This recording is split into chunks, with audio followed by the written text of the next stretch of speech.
All right, I would like to call the meeting to order.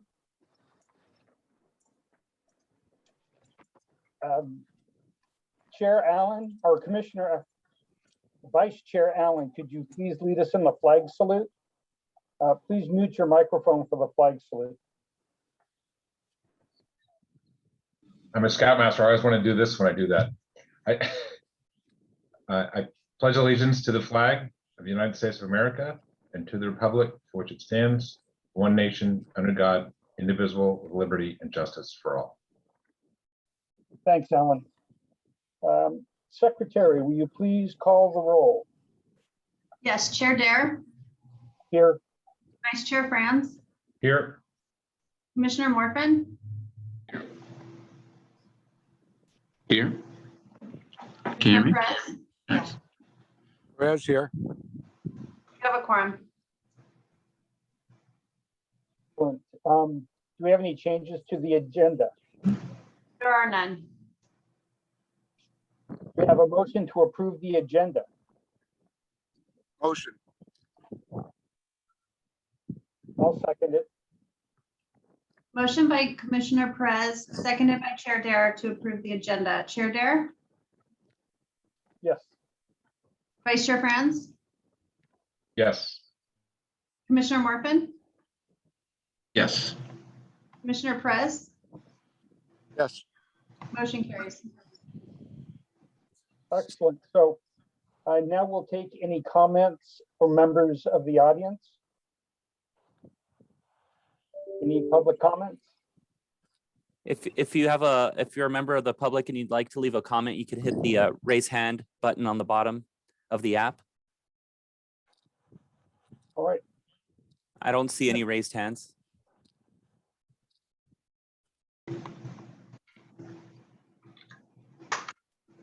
Okay, I guess then we'll go to the presentation.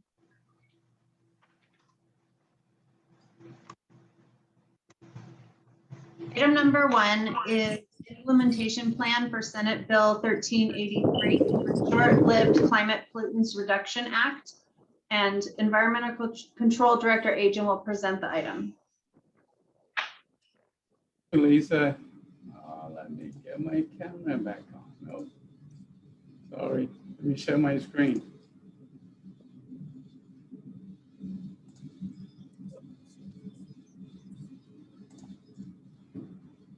Okay, well, thank you, everyone. Can everyone see my screen? Yes. Good. Well, thank you for taking the time. We just want to, I did this presentation, I think I want to say 2019, when this rulemaking was happening on car recycle site by implementing SB 1383. So now that the rulemaking is done and implementation is still going forward, we want to bring this back to the commission and kind of walk through, and this is kind of a summarized version of the whole deal, but kind of walk you through it and how it's going to impact the city and obviously to you and businesses in the city and the residents. And then also, I think after this meeting, we have the joint with the BIC also, so we'll discuss some of the way we want to implement SB 1383. So with that said, I'll go ahead and start. So SB 1383, which is reducing short-lived climate pollutants in California, is right now the most significant waste reduction mandate to be adopted in California in the last 30 years. SB 1383 will require the state to reduce organic waste, which include food waste, green waste, paper products, et cetera, disposal by 75%, which will get into by 2025. So if you really look at it, that means the state must reduce the organic waste disposal by more than 20 million tons annually by 2025. So it's very significant when you really take a look at it. So the 1383 will require the state also to increase edible food recovery by 20% by 2025. And the whole idea is to ensure that, organic products, especially when it comes to edible food that can be reused, is not going to a landfill, which again we'll touch on, because going to a landfill naturally will generate methane and other pollutants that California is trying to avoid. So this really, the implementation of 1383 will have a significant policy and legal implication for the state and local government. So SB 1383, what it does is establish a statewide target and not a jurisdiction organic waste. So what that means is this whole target is the state. It's not each individual county or district or city now having their own target. This is the state, and we'll have to meet that. So this is different than the previous ones where it was kind of more of a local target or how you achieving it. This is the state. So it applies to every jurisdiction in the state of California. So given that it's a state target, there are no jurisdiction targets, as I mentioned. So this will require a very prescriptive approach to doing this. And part of that approach is CalRecycle need to adopt regulations that imposes requirements necessary to achieve the target. And those are what we'll go through. What that means that the regulation will be more similar to, if you look at other environmental quality regulation that have come about, where they require, unique targets that have to be met. For example, if you think about AB 32, which established a greenhouse gas reduction target for the state. And most of you remember that as a cap and trade regulation, which requires specific targets that need to be met. So what really we're gonna hopefully go through and get through today is, to give you a little bit context of SB 1383, why California passed the law in the first place. And we kind of take a big picture and look at the requirements. And then what is our local responsibility? What does SB 1383 require us to do? And some of the things that it's gonna require us to do is provide organic waste collection to all residents and businesses, and also establish an edible food recovery program that recovers edible food from the waste stream.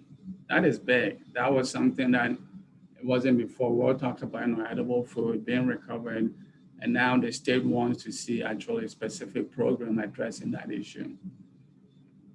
And part of that then is to conduct an outreach and education to all stakeholders that may be impacted. That will include people that generates it, the haulers, facilities, edible food recovery organizations such as, sometimes the Salvation Army, the mission, all those people that we may be working with to send this edible food to. And obviously city and county also need to have that outreach also. And then part of it is to have what they call a capacity planning, right? So if you think about some places that may not have to increase their recycling capacity, or they may want to increase their edible capacity, all those is part of the plan to put forward. And then the plan also called 1383 call out to procure recycled organic waste product, like, how do you use composting? How do you use mulch? How do you even renew when it comes to renewable natural gas? Purchasing vehicles that are renewable. So that is also in our SB 1383 plan. And then obviously, like anything else, once it becomes effective, then there's going to be inspection and enforcement that goes with 1383. And then another key critical component is we need to maintain records, because that needs to be provided to the state to make sure that we're meeting the SB 1383 mandate.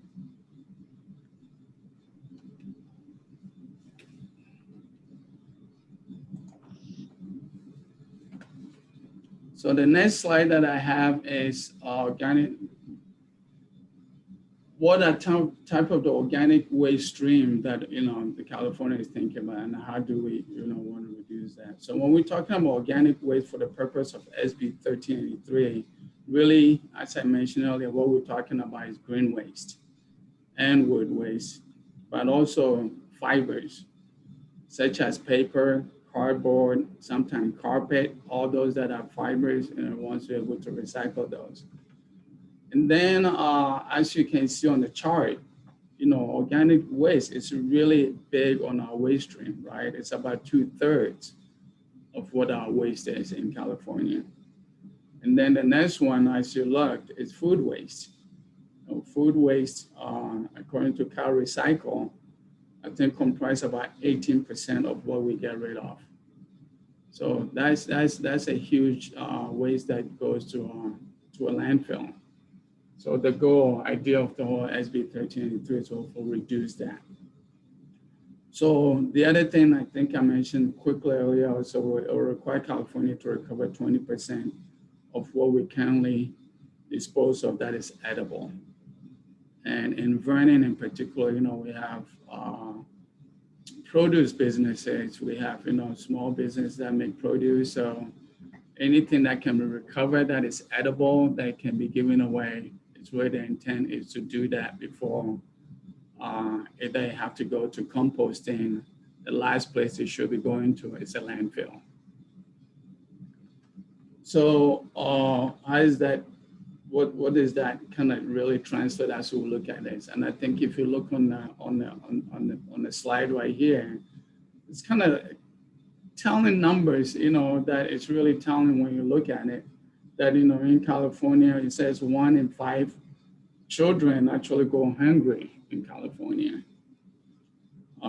So, the fact that we can able to redirect food is really not only reducing our greenhouse gas, but it's actually, feeding people that may be in good need. So I think that is something that we all kind of look and take a pause in that. And another kind of fact on this also is that for every 2.5 tons of food that we rescue, it's equivalent to taking 1 car off the road for a year. So again, if you drive, like most of us that commute, that, if we're able to rescue some of this food, taking car off the road, equivalent to that's a big deal.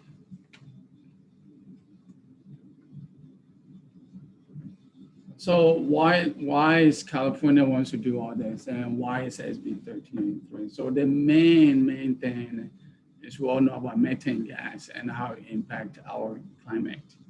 So the whole idea about really SB 1383 not having things go to a landfill and reducing that weight and making that commitment is to make sure that this stuff are not happening.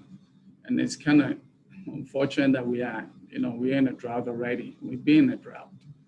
So landfill organic waste, which really the end product of it is anaerobic breakdown of material, and the material in question is methane. And methane we know impact our ozone, which then impact our climate. So landfills, as you can see, are responsible for 21% of the state methane emission. So, if you kind of chew on it for a lot of it, that is 21% of our methane emissions. Now that is, if you take cars and everything else, farming and all that, 21% of that going into landfill emission is a huge number. So landfills are the 3rd largest producer of methane. And methane itself is 72 times more potent than carbon dioxide when you look at over a 20-year period. So of all they said, and the really nuts and bolts of this is, climate change, which sometimes it seems like it's not happening, but I think California, we're aware that it is happening. There's no rain, the weather looks weird.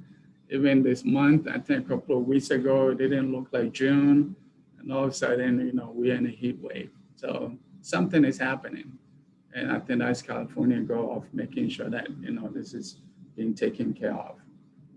So as we start to see the effect of climate change in cities and counties throughout California, we begin to also see the droughts that are longer, like I mentioned.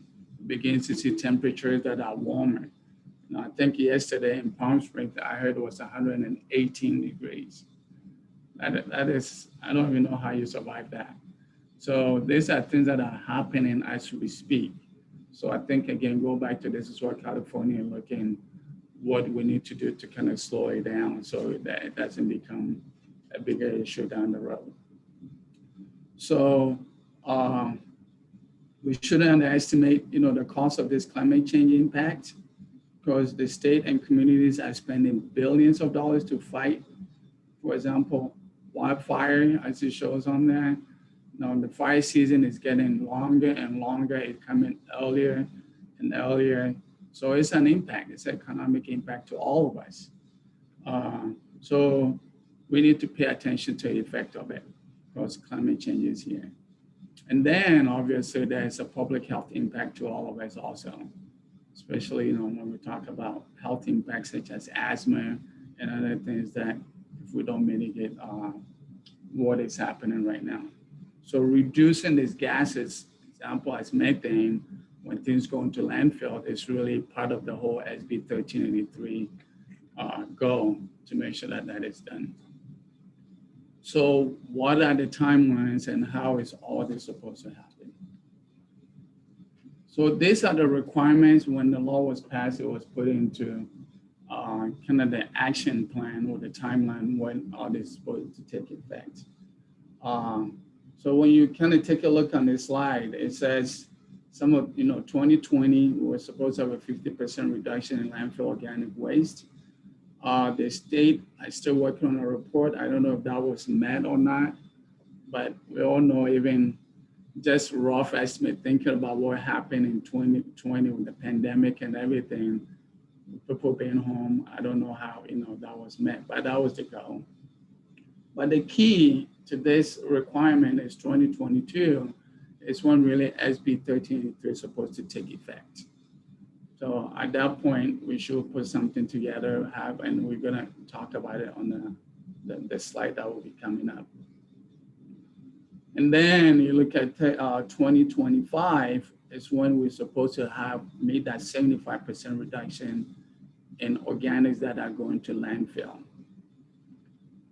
So I remember when this came about, I think when it came in 2017, I want to say, when the governor signed it, we thought, 2025 was a long time from here. When is that gonna happen? And we are almost 2022. So it's not that far off. So I think time is of the essence right now. And as I mentioned, 2025 also is what the state goal is to have a 20% increase in recovery of currently what we dispose of.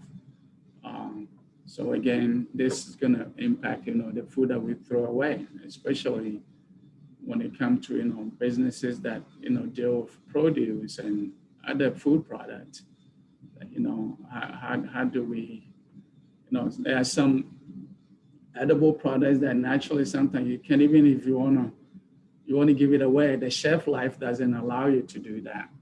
So when we look at programs, it's how do we look at those things and increase the shelf life of it. One classic example is like a banana. A banana at one point, if it's going bad, it's bad.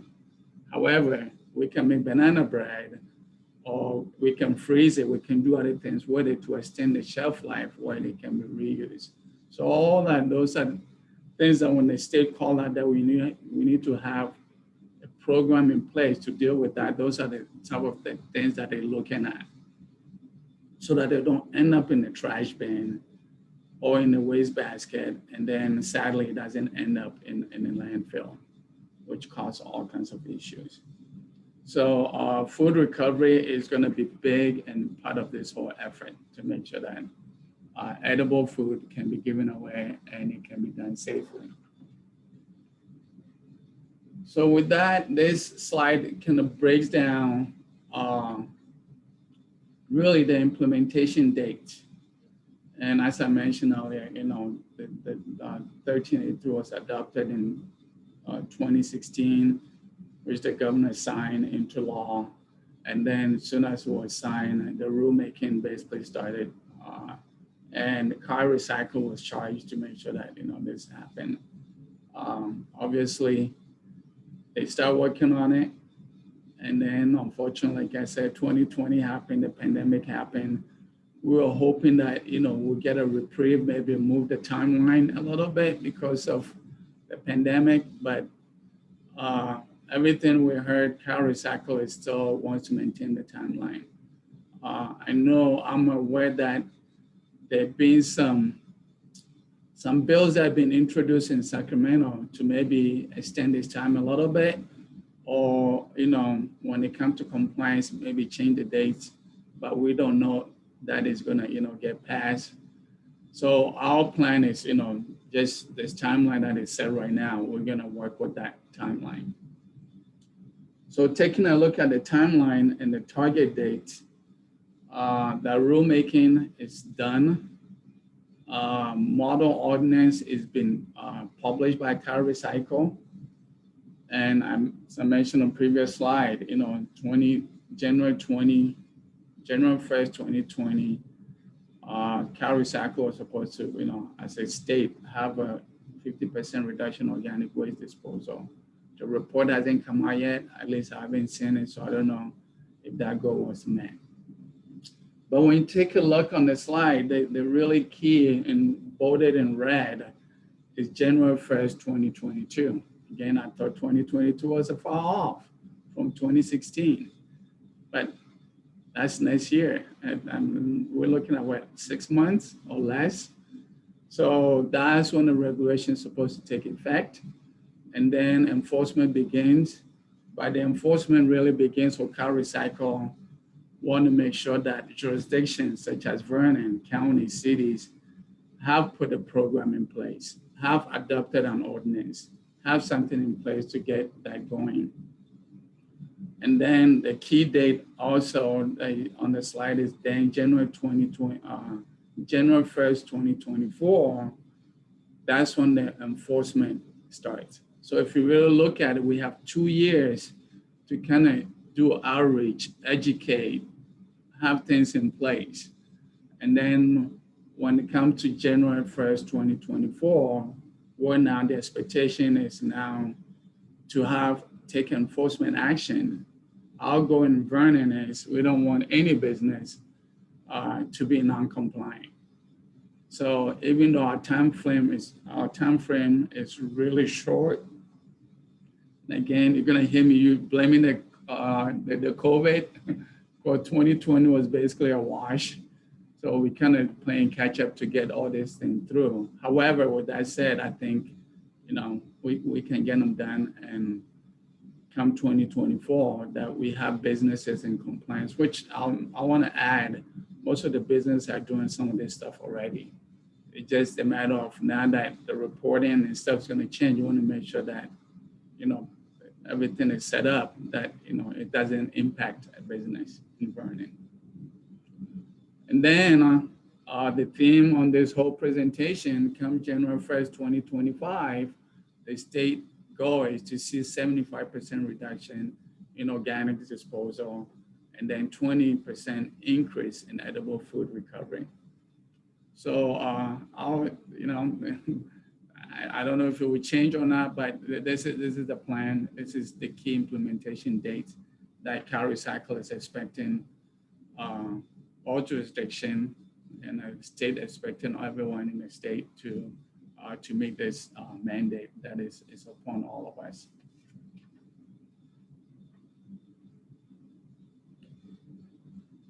So what are some of the things that we need to do to comply?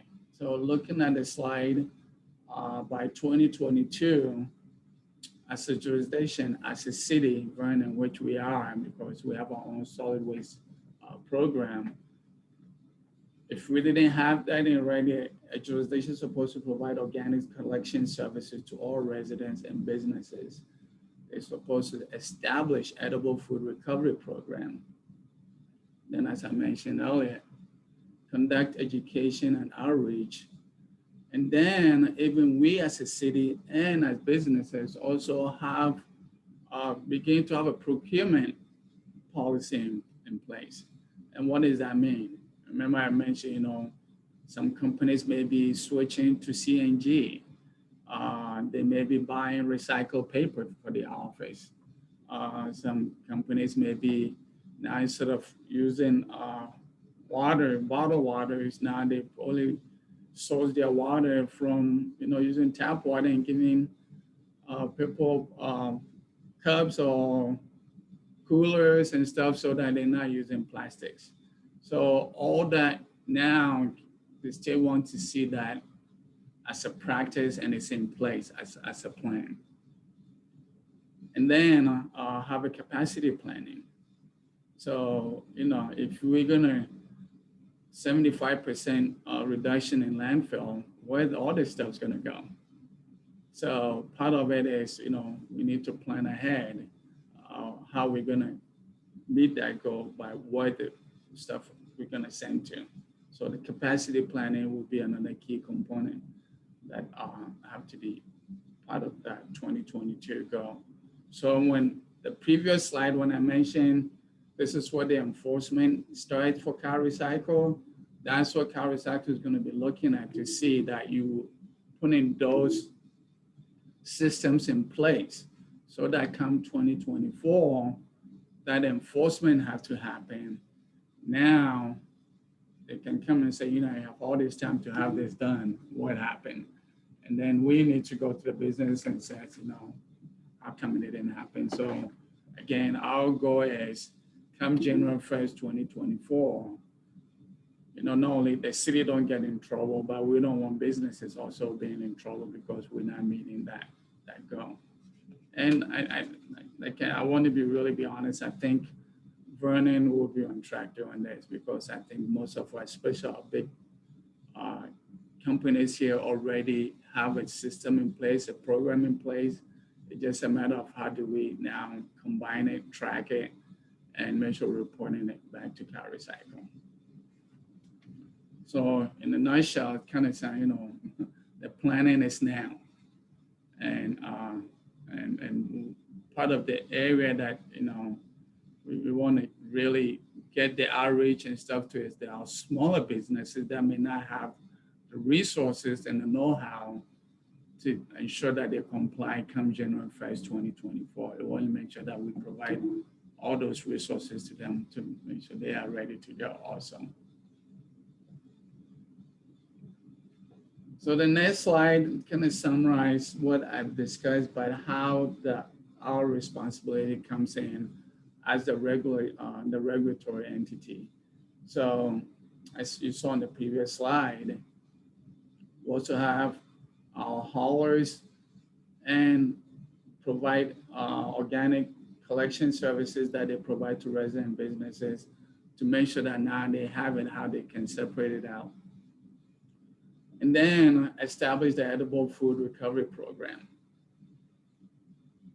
And not only we do that, then we need to educate, right? How do we, if we're gonna use different bins or one bin, whatever we come up with, how do we educate to make sure that that's what's been done? I think most of you have been out at the airport or businesses that sometimes they have the 3 bins and it's clear label, and I'm guilty as charged. Sometimes I can't even tell which one to put my stuff in. You know, I'll look inside it, and even though it says recycle, there's trash and food and stuff in there. So, you know, there's really an education also that have to happen and continuously happen. That, you know, when this is set up, people need to understand that when you throw it away and it get picked up, it needs to be going to the right place. So you need to put them into the right place. And then that procurement that I mentioned, procuring recyclable and recoverable organic products, is something again that, you know, cities need to do, by businesses and everyone basically in California need to put in as part of their plan when you're buying things. Are they recyclable? I know right now there's a conversation going around with some of these multinational businesses in some in California, looking at even recyclable food containers, so that even if it end up in the landfill, it's compostable. It doesn't sit in landfill for years. So that is going on. I think most of you have seen now, where you go to restaurants, Starbucks as an example, you get a paper straw instead of plastic.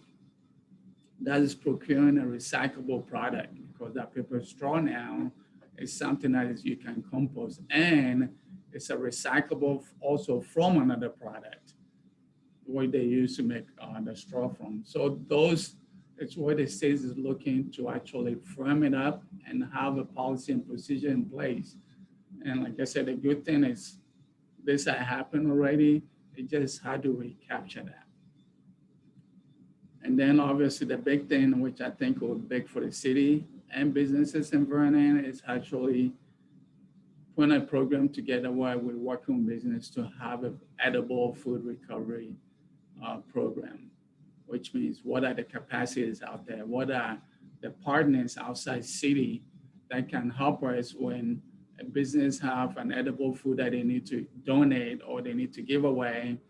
And what are the resources that can be made available to them so they can easily donate, especially when it comes to small businesses that then may not have, you know, the technology or the staffing, the resources to actually have somebody doing that specific work. We want to be able to help them do that. And then the next one, obviously, we can't say we're doing all of these things that we talk about if there's no way to monitor for compliance.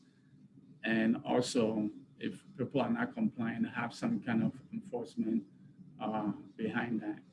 And again, I would say that our goal in the city is not to see any businesses or the city being non-compliant and have to take enforcement action. That's really what we want to achieve.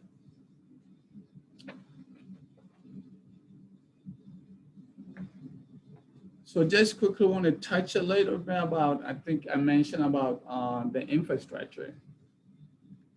So one of the things, in order to meet this goal, obviously we need to have the capacity to do that.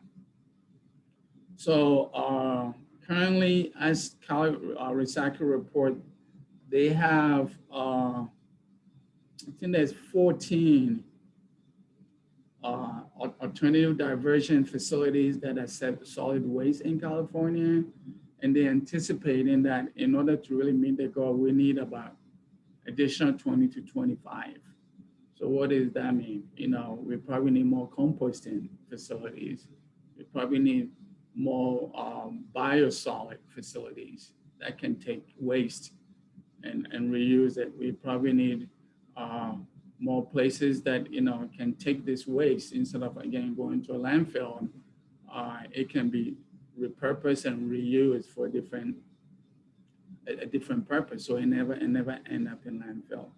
So there's a lot of work that needs to be done, but that's something CalRecycle is working on. But the good thing about it is there's also resources available in CalRecycle to give it to businesses that want to expand, or they want to build on the existing infrastructure to make sure that, you know, the recycling infrastructure is available. So I was in a meeting actually, I think yesterday with CalRecycle on a different matter, but that came up where they're going to prioritize rolling out that money to businesses that are interested about building new infrastructure to meet this goal. So I think that is exciting, but that is something that also needs to be done soon rather than later.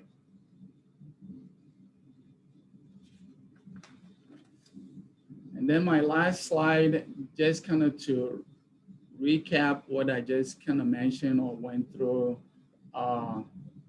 when it comes to inspection enforcement requirements and how that's entailed, and kind of bringing it back with the time frame.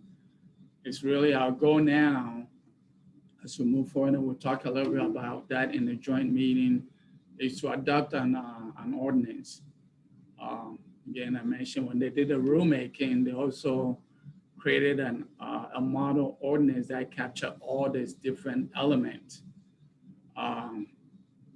that a jurisdiction can adopt and then customize to their needs to meet the requirement. So the city's goal is to adopt, to provide an ordinance that capture SB 1383 to meet that requirement by next year.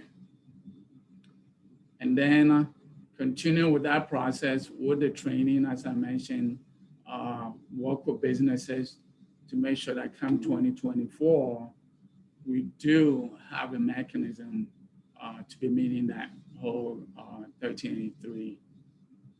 So really that is kind of in the high level, what this whole 1383 is about, how we want to get there. So what we're looking forward to is having an ordinance, looking about what we have right now, and then having an ordinance work with the stakeholders in Vernon to make sure that whatever ordinance we put forward and we work with is going to help us meet that 1383 mandate. And not only meet it, I would say it makes us exceed and make the city a model, because we have a great opportunity in the city with our businesses to really show, because our, again, says businesses are probably already doing this. And I know the big ones are doing it because there was already a mandate requiring that, you know, they recycle. But I think really this gives us opportunity to shine and to, you know, showcase what we're doing and really, I guess, become a model and not be on the other end where we're not being in compliant. So with that, that was my last one, and I will finish it and see if you have questions or discussion. And then, like I said, we'll talk a little bit more about how we want to put together a working group to kind of work through some of the stuff that we want to see implemented on our next joint meeting with BIC and Green Vernon Commission. So I put this slide out here if you want to really, and I highly recommend it. If you put your name on the listserv on Cal Recycle, you'll get an update what is happening on SB 1383.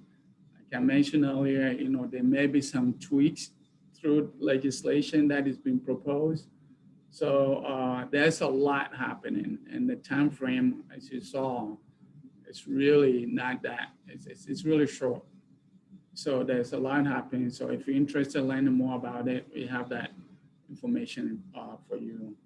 The second one also is the short-lived climate pollutant website that is dedicated specifically to SB 1383. So if you're interested in learning more, going into in-depth, if you can't sleep and you want to read more about this legislation and all that, that information is available, and it's actually a good read. And obviously, if you have a follow-up questions or something, we have our information also, so you can reach out to us. So I will stop here, and if you have any questions or discussion, and I want to thank you for your time. And I'll stop sharing my screen, you said.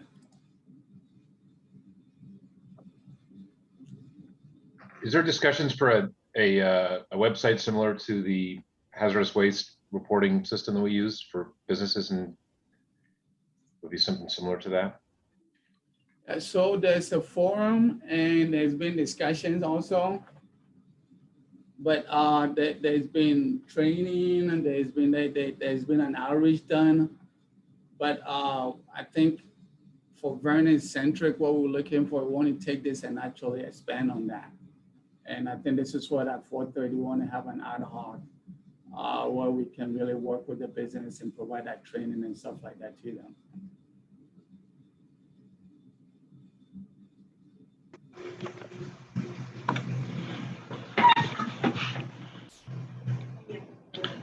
Question.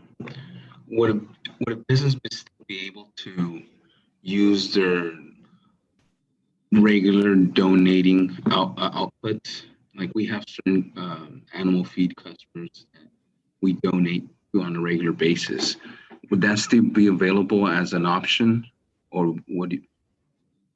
Yes. So if you have a food donation program already, yes. The only thing, Hector, right now is probably not being captured, right?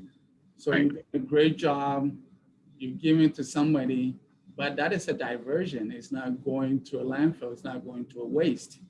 So those are the things that now it can be captured and actually get credit for it for doing such a great job.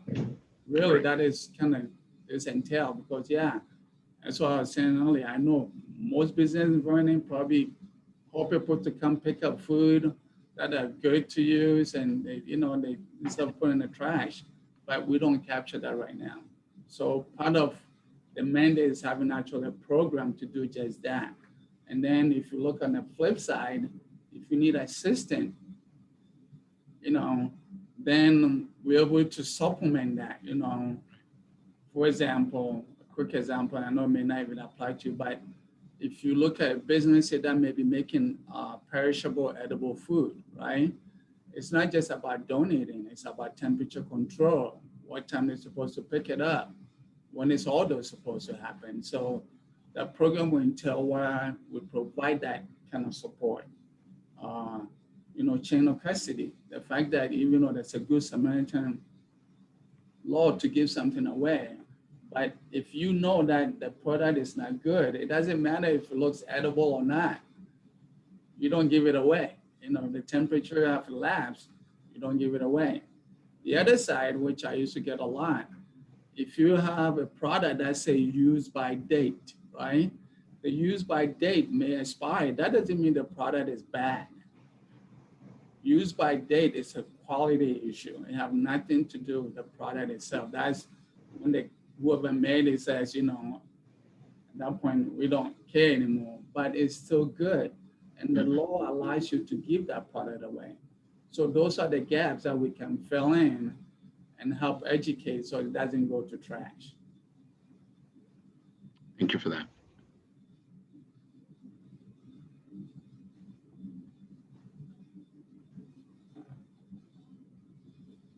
All right, if that's it for the presentation, and thank you for that, Freddie, I think we can move on to the consent calendar. All matters listed on the consent calendar are to be approved with one motion. Items may be removed from the consent calendar by any member of the commission. Those items removed will be considered immediately after the consent calendar. Does the commission wish to pull the item from the consent calendar? Are there any public comments on the consent calendar? There are no hands raised. Attendees, if you would like to address the commission, please use the raise your hand button, which is down at the bottom of your screen. All right, may I have a motion for the consent calendar item number 27?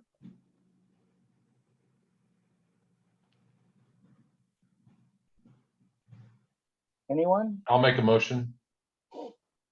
I'll second it. Motion by Vice Chair Franz, seconded by to approve the consent. Yeah. To approve the consent calendar. I'll call the roll. Chair Dare, Yes. Vice Chair Franz, Yes. Commissioner Alley, Yes. Commissioner Morfin, Yes. Commissioner Perez. Yep. Motion carries. Okay, now we can go to the oral reports. There are no oral reports. All right. I would just, Lisa, if just want to add, I don't know, Angela, I didn't give, we have Angela also on the, with us. I don't know, Angela, if you want to make a comment or anything. No, thanks, Freddie. Your presentation was great. I think we'll maybe roll into the next meeting and, get the group together and start on our next joint topic. So it would be appropriate once we adjourn, commissioners, you need to leave this meeting and you should have gotten another link to attend the joint meeting. So you'll need to log back into the joint meeting. So Chair, if you'd like to adjourn this meeting. I'm sorry, I couldn't hear that. Commissioners will need to leave this meeting once you adjourn, And there's a separate link for the joint meeting. You'll need to log in separately. So it would be appropriate if you'd like to adjourn the meeting. Yes. Without any further business, I adjourn the meeting at 4:17. So if you've all click leave and then join the next meeting. Thank you. Thank you.